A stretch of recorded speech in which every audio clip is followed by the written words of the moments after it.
The sky above Dvorak Prime shimmered with the prismatic hues of refracted starlight, beautiful, sterile, and entirely deceiving. Inside the core assembly chamber, beauty gave way to razor-edged tension. 12 delegations surrounded the amphitheater, each seated in levitating rings, hovering above the crystalline floor. Voices in a dozen alien dialects rose, twisted, and fell in cold deliberation. At the center, a translucent display rotated slowly, showing fragments of a broadcast intercepted from Earth. Repeat neural resonance levels at Phase 7. Proceed with emotional binding sequence. The audio was clipped. Distorted but damning. The evidence is irrefutable, declared Jian, Supreme Delegate of the Thalkar Dominion. His voice was like sand dragged across bone. The humans have breached Article IV of the Interstellar Accord. Biopsychic weapons are not only forbidden, they are existentially reckless. The murmurs surged like a tide. Only one delegate remained motionless, her posture rigid. Her fingers clenched subtly on the edge of the podium before her. Leora Kane, Earth's sole representative, ex-military strategist turned diplomat. Human, unarmed, alone. Esteemed members, she spoke, rising from her seat, her tone steady. That footage is manipulated. We've never initiated any program matching. You were not given the floor, Earthborn, Jian snapped. You speak with bias. Protocol dictates you must recuse yourself during punitive deliberations. Her jaw tightened. I am not the voice of Earth's ego. I am here as its reason. A ripple of amusement flickered through the holographic channels of the Volari. A crystalline race who communicated through pulse and color. Jian merely smiled, a predator's curve, then let reason submit to process. You are dismissed from these chambers until the motion concludes. A sharp tone echoed, confirmation from the procedural AI. Her mic died instantly. The chamber's lighting dimmed around her seat, isolating her in shadow. Leora stood frozen for a heartbeat. Then, silently, she turned and walked the spiral descent out of the chamber. As her boots struck the polished obsidian floor, she didn't look back. But she heard the door seal behind her, like a judgment. The corridors of Dvorak Prime's council compound were eerily quiet. Automated drones floated by, scanning her but offering no recognition. She had become invisible. Her private suite was located in the lower dome, far from the ornate halls of power. She entered, let the door hiss shut, and peeled off her diplomatic insignia. They felt heavier now, like relics of a war no one admitted was still being fought. Then she saw it, a glint on her data pad, an encrypted message bypassing all council-level filters.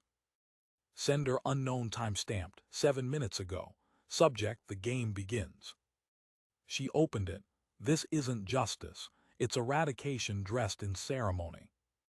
The footage is fabricated, using echo-tier mimicry from Thalkar Labs. They need Earth silenced, not because we're dangerous, but because we're inconvenient. Dissent has always been your gift, Leora. Now it must become your weapon. You have 3 days before the final vote. Win or vanish. Below the message was a sigil, faint and barely visible. A spiraling helix marked with 4 lines. The old insignia of the Strategic Psi-Warfare Division **. Disbanded 15 years ago. She hadn't seen that symbol since before the siege of Triton. Her hands trembled slightly. Not fear, not yet, just recognition. She was no longer in a negotiation. She was back in a battlefield. One crafted from words, shadows, and the sharpened edge of perception. Later that night, she stood on her balcony, watching the artificial tides rise across the floating lakes of Dvorak. In the reflection, stars danced like indifferent gods. She replayed the footage again, frame by frame, data overlays. Heat signatures, neural tone shifts. Her mind moved like it used to in the war, cold, analytic, unsparing. The footage was too perfect. Real fear doesn't follow patterns. Real panic doesn't loop every 17 seconds. But even if she proved the forgery, would the council care? No. They weren't debating guilt. They were executing a narrative. One written long before the hearing. The humans had clawed too fast up the galactic ladder. Earth had gone from backwater to contender in a single century. That frightened them more than any weapon, and someone had just fired the first diplomatic shot. A soft knock on the panel. She turned sharply. She hadn't ordered room service. When she opened the door, no one was there. But on the floor, just inside the sensor's blind spot, was a data shard. Handwritten. That alone was impossible on Dvorak, where even paper was outlawed for inefficiency. She slid it into the terminal. They have chosen the arena. But they forgot who you were before you wore the suit. You were the architect of the no-path gambit. You turned 3 defeats into 1 impossible win. The Luvans still whisper your name in war rooms. Let them think Earth sent a diplomat. Remind them it sent a strategist. She read it twice. Then once more. The words struck deeper than she cared to admit. The no-path gambit. The operation that had cost her team everything. That had left her in front of a triage screen covered in blood. Watching a silent monitor display the word *victory, while her daughter's vitals flatlined. She had sworn then never again, but maybe now just once more. Not for revenge, not for pride, but because if Earth was going to fall, she would make sure it didn't fall quietly. Leora Kane, Earthborn delegate, turned off the screen and began to plan. The game had begun, and she was still the best player they had never seen coming. Leora Kane had always been a woman shaped by gravity, not the kind that pulled on planets, but the weight of decisions that never truly lifted. At 39, she had already lived through more wars than most council delegates twice her age. She was born in a floating city above the Marinerist Divide on Mars, raised among engineers and linguists, not soldiers. But war, as it often does, had found her anyway. The Belt War of 2134 changed everything. She had been a lead strategist for the Mars Defense Array, praised for her analytical mind and unorthodox solutions. But her most successful maneuver, the orbital collapse over Station Wren, had come at a cost no tactical ledger could record. Her family had been there, a wrong delay in evac orders, a signal lost, a silence that followed her into every room since. She left the military the following cycle, no ceremony, no scandal, just a name scratched off the rolls and an apartment left unlocked. Diplomacy came later slowly, as a form of penance. Words, she told herself, had the power to prevent the mistakes that tactics could only clean up. In a galaxy ruled by unspoken hierarchies and predatory decorum, Leora traded guns for language and maps for subtext. She rose through Earth's fractured diplomatic core not by rank, but by reputation. Her mind was called surgical, her speech glacial. She was a ghost of war walking among ambassadors. They called her the last move, not because she was the final player, but because no one ever saw her checkmate coming. Still on Dvorak Prime, reputation had a short half-life. As Earth's only sitting delegate in the Interstellar Council, Leora was not hated, but worse, she was tolerated. Humans were seen as unpredictable, emotionally volatile, evolutionarily young. Useful in trade, unwanted in governance. Her quarters were on the outer atmospheric ring, a low-ranking chamber that overlooked the nitrogen mist swirling beyond the station. The Thalkar delegates occupied the upper rings, closer to the central chamber, where influence breathed thick. Leora preferred the distance. Up there, decisions were made for optics. Down here, truth had a better chance of surviving. That night, the room was quiet, except for the soft hum of the environmental stabilizers. The false warmth of the walls didn't reach her skin. She sat alone, cross-legged on the floor, the room lit only by the projection of the intercepted transmission. She watched the clip again, the same distorted voice, the same clean signal breach, the same subtle neural patterns. She froze the image.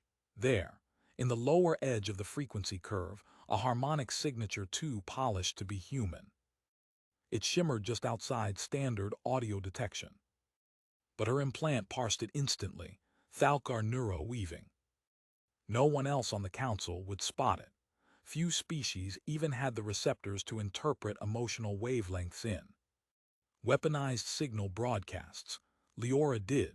She'd helped write the Earth protocols on biometric deception during the last days of the Martian siege. This wasn't a misunderstanding. It was a trap, a meticulously crafted lie meant to incite judgment, not justice. If the Council acted on it, Earth would be locked down. Not militarily, but economically, technologically, existentially.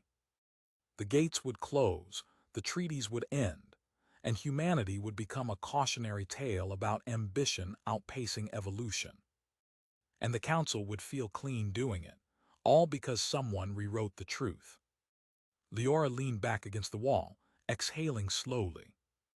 Her reflection stared back from the projection, shadows under her eyes, streaks of silver threading through black hair. She looked tired, not old, but tired in the way that memory makes permanent. She tapped into the Council data net, running cross-scans for recent signal interference requests. Predictably, nothing turned up. Whoever had doctored the clip had done so outside the official systems. But that didn't matter now. She wasn't going to win this with proof. She'd seen how the Council operated. Truth was transactional. What mattered wasn't what was real, it was what was useful. The delegates didn't fear Earth's weapons. They feared Earth's unpredictability. Its will to challenge the existing order. The trap wasn't in the video. It was in the reaction, and the only way to disarm it was to flip the narrative entirely. She rose, stretched her aching limbs, and paced the length of her narrow chamber. Her thoughts moved faster now, falling into tactical cadence. War games, strategic modeling, behavioral loops, this wasn't diplomacy anymore. It was a confrontation masquerading as process. They thought they had boxed her into protocol. But the Interstellar Council had its own rules, old, ceremonial, rarely invoked. A form of challenge designed not for battle, but for resolution. The asterisk ethical simulation duel, it was archaic, philosophical. A test of logic, psychology, empathy. Delegates who refused or lost could not propose sanctions. It was considered an honorable out, a way for two parties to prove the validity of their arguments through simulated ethical dilemmas.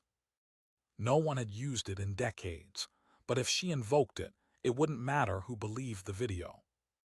The Council would have to watch her prove humanity's worth in the only language it feared more than violence. Conscience asterisk asterisk. Of course there was a risk. If she lost, the penalty was immediate. Earth would face isolation, trade embargoes, research bans. Worse, they'd be labeled a developing species again, stripped of voting rights, forced into dependence. She had no orders from Earth, no clearance from the Earth High Diplomatic Directorate. No backup, but she had her mind, and the cold, hard certainty that if she didn't act, Earth wouldn't need a warhead to be erased. It would vanish through silence. She keyed in a private code, an old security bypass used only during high-level simulations. A blue icon appeared. Invocation pending, Article VIII Theta.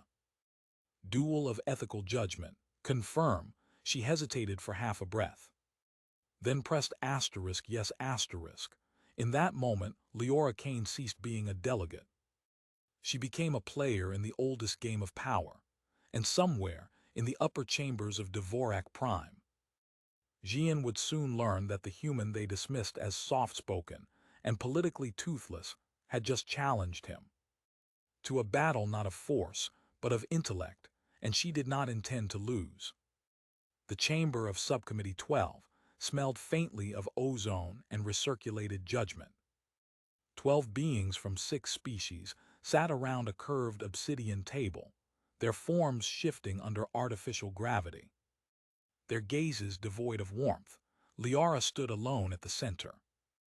"I have submitted a comparative neural resonance analysis," she began, projecting a matrix of waveforms midair. "Here and here, see the harmonic layering. This signal is not of human origin. It's synthetic, weaponized emotional mimicry, a signature aligned with Thalkar neuroweaving." Her voice remained calm, but beneath it pressure. She had only one shot. The delegates exchanged unreadable glances. A Sarnari flicked its translucent fin. The Volari's shimmer pulsed gray-blue, disinterest. Delegate Varn of the Loxarian Combine, a half-amphibious being, tapped the console. "The data presented lacks a validated acquisition source. Without origin authentication, we cannot verify intent or fabrication. The file is dismissed, dismissed." One word and the air felt thinner. Liara opened her mouth to speak, but the session closed with a tone. 12 signals of consensus. The council didn't want truth, they wanted permission to ignore it. Braille L-A-T-E-R. In one of the quieter diplomatic corridors of Dvorak Prime, she confronted him. Jian stood at the edge of a gravity mirror, his skeletal Thalkar frame tall and wrapped in iridescent silk. He turned as she approached, already smiling. "No need for dramatics, Earthborn," he said. "Did they discard your artifacts of innocence already?" She didn't answer his provocation. "Why fabricate evidence against Earth?" "Because fabrication," he replied smoothly, "is more efficient than warfare." His words chilled her. "You want Earth erased?" "Erased," Jian mused. "No, not destroyed. Subdued. Humanity expands like infection, undisciplined, sentimental, dangerous. You cling to individuality as if it were virtue. That makes you incompatible with the order." "The order," Liara echoed. "You mean your order?"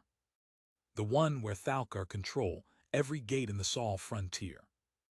Jian stepped closer. "Sol 3 is a resource node with untapped emotional architecture. Your species has no idea what you've built. Emotion-powered computation. Psychically responsive biospheres. You think you're clever. You're not, you're ripe." The disgust in her gut surged, but she buried it beneath the steel of years past. "And when the council finds out the truth?" she asked. Jian bared his teeth. "The council doesn't seek truth. It seeks harmony. Earth is disharmony."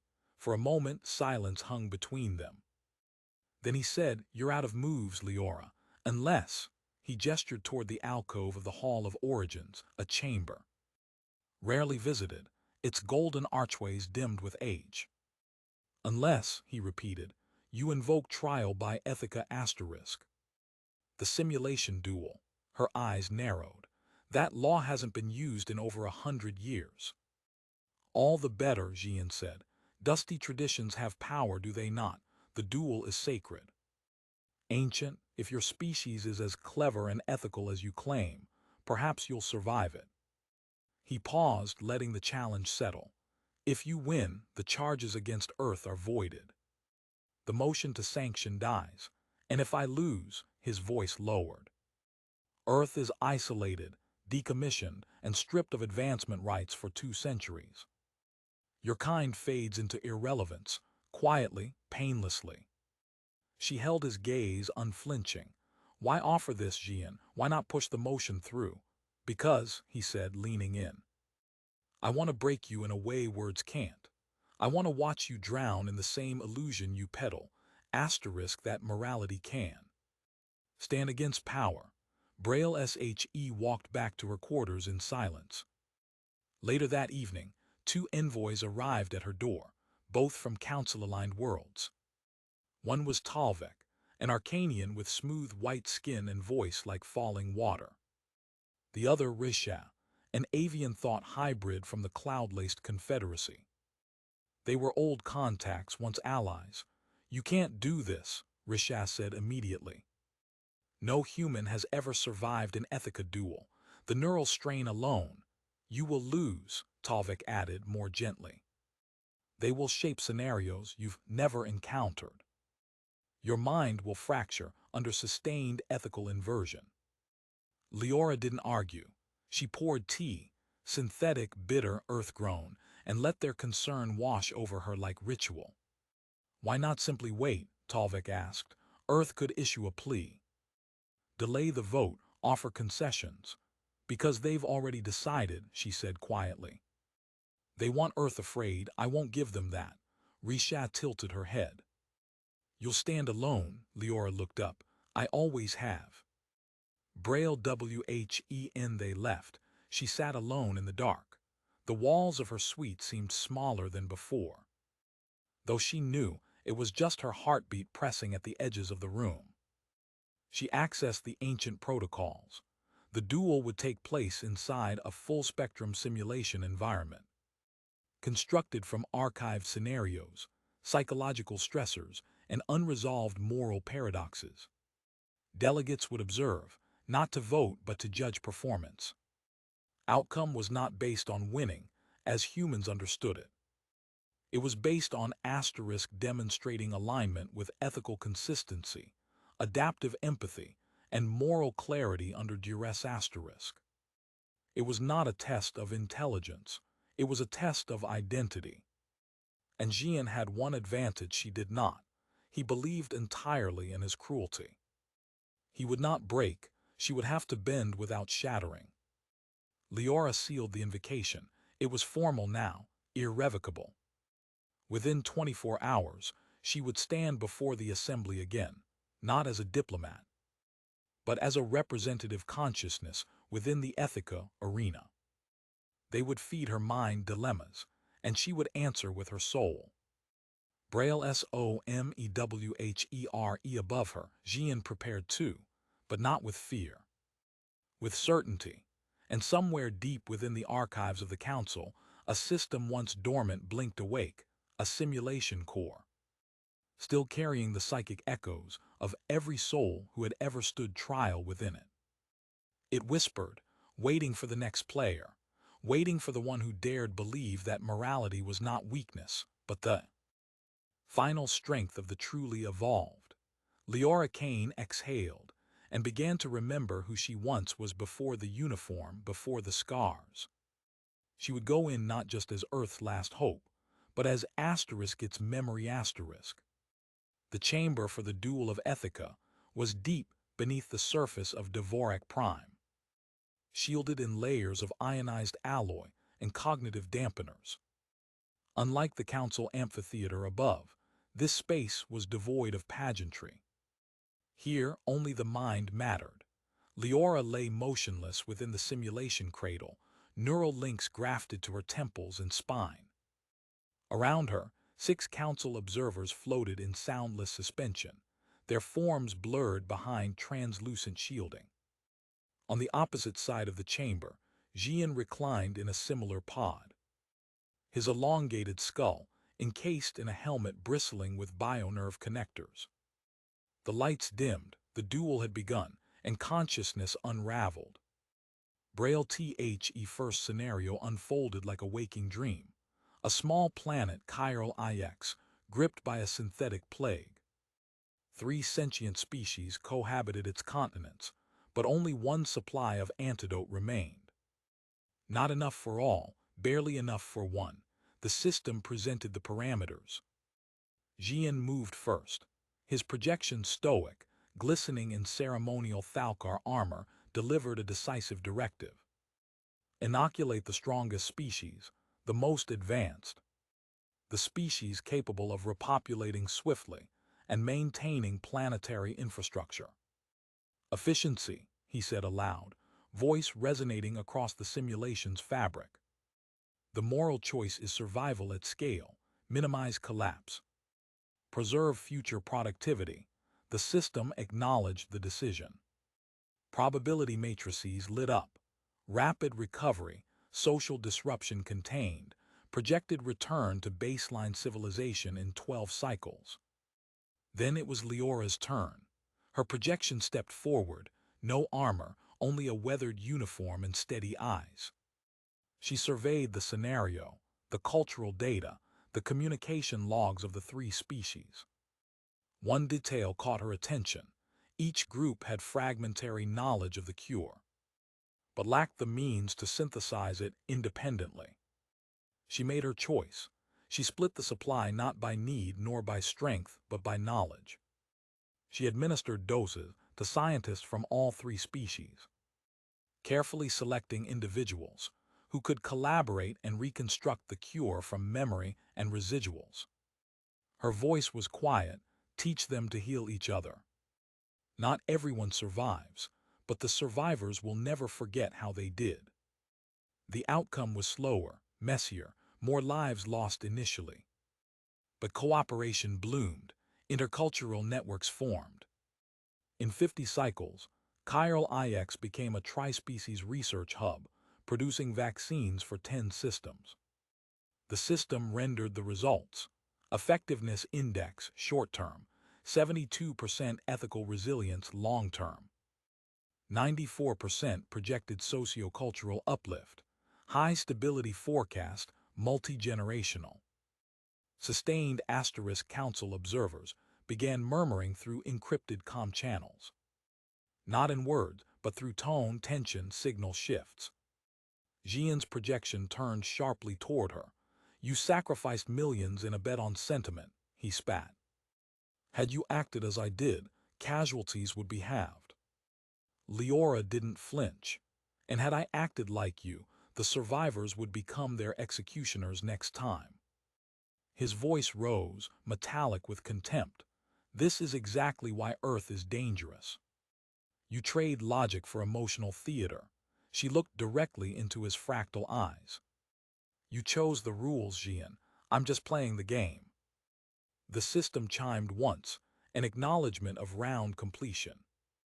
Leora felt a spike in her pulse, then a sudden weightlessness as the simulation collapsed and rebuilt itself around them. Braille THE second scenario emerged from ash. This time it was political. A fragmented galactic region, 5 species recovering from war, each distrustful, armed, and teetering on the edge of renewed conflict. Objective: establish a cooperative alliance with limited resources and zero initial trust. Each player received identical profiles, cultural biases, and communication blocks. The moment the simulation began, Xian's projection struck first, approaching the dominant military power and forging an immediate pact. He promised weapons parity and shared intel, subtly painting Leora as an unstable variable. The AI responded swiftly. Other factions fell into place behind Xian's lead. Power shifted. Leora attempted a neutral alliance, diplomatic transparency, equal representation. Her simulation avatars tried to build empathy through shared history and economic interests. But by the midpoint, her coalition collapsed. One faction betrayed her. Another aligned with Xian. A third withdrew entirely. The simulation signaled a loss. Her surroundings trembled. Stress markers spiked. Leora's breathing grew erratic. For a moment, she sat alone in the fractured center of the virtual map, surrounded by silence. Her projection flickered, destabilizing. She felt it then, the ache behind her ribs, not physical but deeper. Failure, and with it, the echo of a voice long buried. Mom said, if we trust each other, we won't be left behind, right? Her daughter's voice. Mia, whispering from a memory she had tried not to carry into this place. Leora's breath caught in her throat, but then came the clarity. The system wasn't only testing tactics, it was testing conviction under grief. And grief, she knew. She stood slowly, stabilized her projection, and overrode her avatar's protocols. This time she didn't play as a diplomat, she played as herself. She called for a second summit, but did not use diplomacy. She told a story, her story. She spoke of betrayal, of loss, of watching alliances fail not because of weakness, but because of pride. She broadcast her emotion, not as manipulation, but as offering. The system responded. Other avatars began to shift, subtly at first, then faster. Emotional resonance climbed. One faction leader overrode their orders. Another requested direct contact. Something changed. Xian's alliance held numerically, but the neural weight of Leora's decision made the simulation asterisk flex asterisk. The system reprocessed the outcome. Initial outcome, failure post-empathy override. Systemic alignment achieved net cohesion. 87% outcome adjusted. Leora Kane, pass in the real world. Observers leaned forward in their suspension pods. Xian didn't speak, and Leora, shaking inside her simulation shell, gasped for breath as the neural feedback scorched across her spine. Her body spasmed once, then darkness. She awoke sometime later, soaked in sweat, limbs trembling. A medic droid hovered above her, administering stabilizers. She reached for her throat instinctively, half expecting to scream. But she didn't, because the third and final scenario had not yet come. And for all that it had taken from her breath, her strength, her certainty, she was still alive. And so was Earth's chance. Braille SOMEWHERE above, the Council tallied neural data, recalibrated perception indexes, and debated quietly behind coded pulses. Leora Kane had passed 2 trials. But the hardest one still waited, to confront not just an enemy, but the darkest part of herself. The simulation chamber dimmed once more. The air outside was still, but inside Leora's mind the world was collapsing. She felt it begin, not with noise or light but silence. Heavy, consuming. The simulation's parameters expanded far beyond any known scale. Neural signals surged through her spine, pushing her consciousness deeper into the system than ever before. The final scenario had begun. A planet unnamed, broken, beautiful in its fragility. Skies the color of violet ash, oceans boiling with seismic instability. Above it, a meteor the size of a continent hurtled toward impact. Projected extinction, 94% of planetary life. But a failsafe existed. An ancient artificial intelligence buried in the planet's core had awoken. It possessed just enough energy to launch escape vessels, but only for a fraction of the sentient population. A decision had to be made, who to save and who to leave behind. Leora and Xian stood once again within the core of the simulation, their mental avatars fully stabilized. This was the last trial. There would be no reruns, no reversals. The council watched, silent, expectant. Xian moved first. His projection, tall and angular, accessed the control protocols. Thousands of names appeared, representatives from across the planet. Leaders, engineers, pacifists, rebels, children. Dissenters, warriors. Without hesitation, he filtered the list by a single variable, compliance history.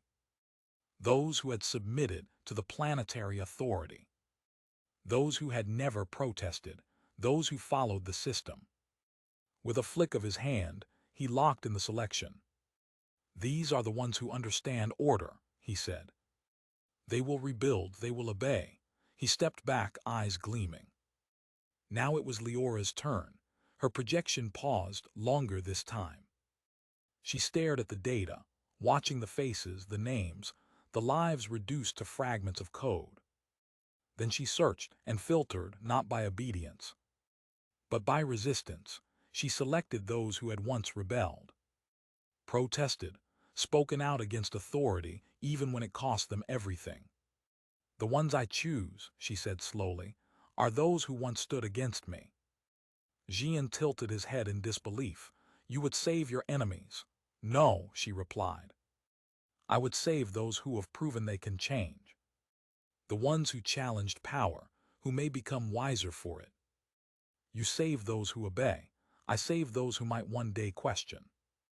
Jian sneered. Sentiment, weakness. Faith, she said. The simulation hesitated, the system unsure. Then it spoke. To complete the trial, the AI intoned, each participant must face their own decision, beyond strategy, beyond reason. You must confront the deepest fear of your identity. And choose. Leora's breath hitched. The walls of the simulation dissolved. The world around her fell away, and then nothingness. Only the sound of her own breathing. She was alone, not in a world but in herself. A door materialized in front of her, and beyond it a voice. Soft, familiar. Mom, Leora stepped through and froze.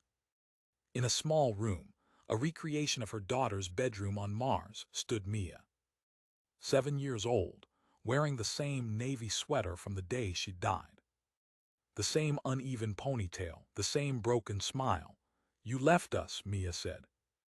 Leora couldn't breathe. You knew the coordinates, the illusion continued, voice trembling. But you stayed in command, you didn't come. Her knees buckled. It wasn't real, it couldn't be, but it felt real, every detail. Every scent, the toy giraffe in the corner, the starlight from the artificial dome. The weight of guilt pressing against her ribs. I had to, Leora whispered. There were thousands. You chose them, Mia said. You didn't choose me. Tears filled Leora's eyes. Not from grief, from truth, because in some way she had made that choice. She had told herself it was for the greater good, for strategy, for survival, but that didn't make it less cruel. And now the simulation demanded more than intellect. It demanded honesty. I was afraid, Leora said, her voice cracking. Afraid if I ran, no one would lead. That if I chose you, I'd lose them. So I stayed. The child's eyes glistened. I died, Mom. Leora nodded, trembling. I know. And then she stepped forward. Slowly, kneeling before the illusion. If I survive this, and I save even one child because of what I've learned from losing you, then your death won't be meaningless. She reached out, not to touch, but to say goodbye. I didn't stop the world from ending that day, she whispered. But maybe I can stop another. The simulation pulsed. Across the neural interface, resonance alignment spiked. Feedback surged. Heart rate, breath rate, memory loops synchronized. The system registered emotional integrity at full coherence. Subject Leora Kane, decision acknowledged, trial complete. Across the chamber, Jian stood motionless. He had entered his own mind as well. But when he emerged, the data showed delay, misalignment. Emotional response suppressed, cognitive fear redirected. The system found fragmentation in his self-confrontation. Incomplete processing. Jian had chosen denial, Leora had chosen truth. And the simulation knew the difference. Braille eye in the physical chamber, the simulation shut down. The lights returned. The pods opened with a hiss. Leora gasped, sitting upright. Her eyes wide, heart pounding, but her mind clear. Jian staggered. His limbs shook slightly as he climbed from the cradle. He avoided her gaze. The observers tallied the data. Wordlessly, they transmitted the outcome to the central archive. The result, trial of Ethica winner. Delegate Leora Kane * status of Earth, charges dismissed. Sanctions withdrawn. She didn't smile, she didn't speak. She only sat there in the quiet aftermath, letting her mind return from the brink. One thought echoed softly through her. Mia, I didn't forget.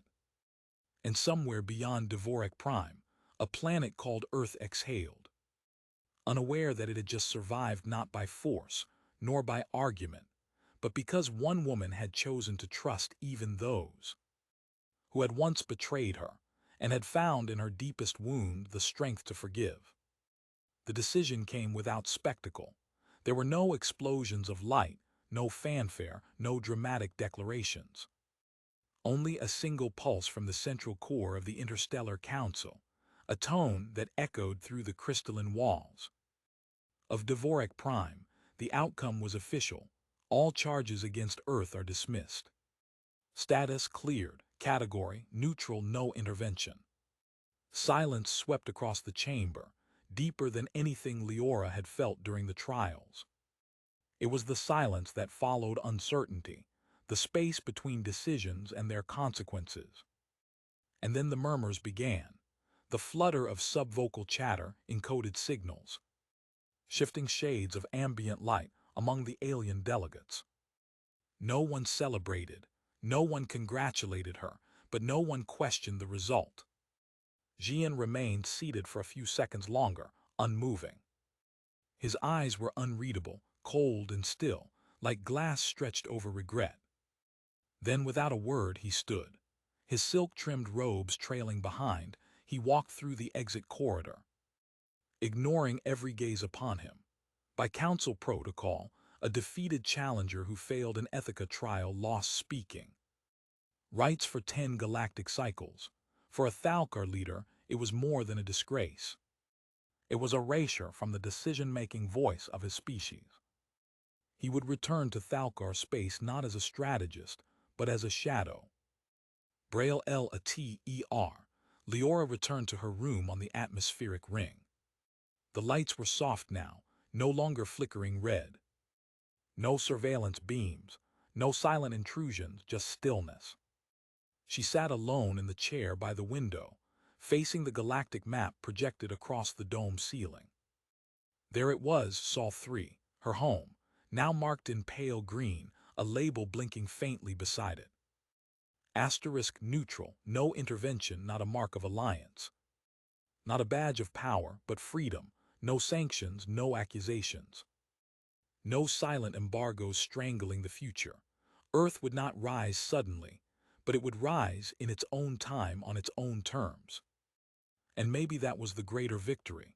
Braille SHE sat there a long time, watching the stars, letting her breath slow, letting the layers of strategy, tension, and grief fall away one by one.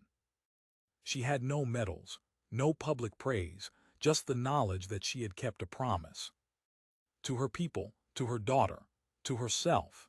Braille THE next day, a young delegate approached her after a diplomatic session. He was from the Mirian ascendancy, barely past his second decade of maturity, still full of questions and cautious hope. He bowed respectfully, his wings folding in a gentle curve behind his back. "May I ask you something, Earthborn?" She nodded. "During the final scenario," he said, "you had the chance to discredit Jian permanently, to broadcast his failure, to dismantle his credibility completely. Why didn't you?" Leora studied him for a moment. Then she answered, "Because I wasn't sent here to wield power. I was sent here to protect the right to exist." "But he would have destroyed your planet." "Yes," she said. "And I still chose restraint." The young delegate looked puzzled. "Is that not weakness?" She shook her head. "No, that's choice.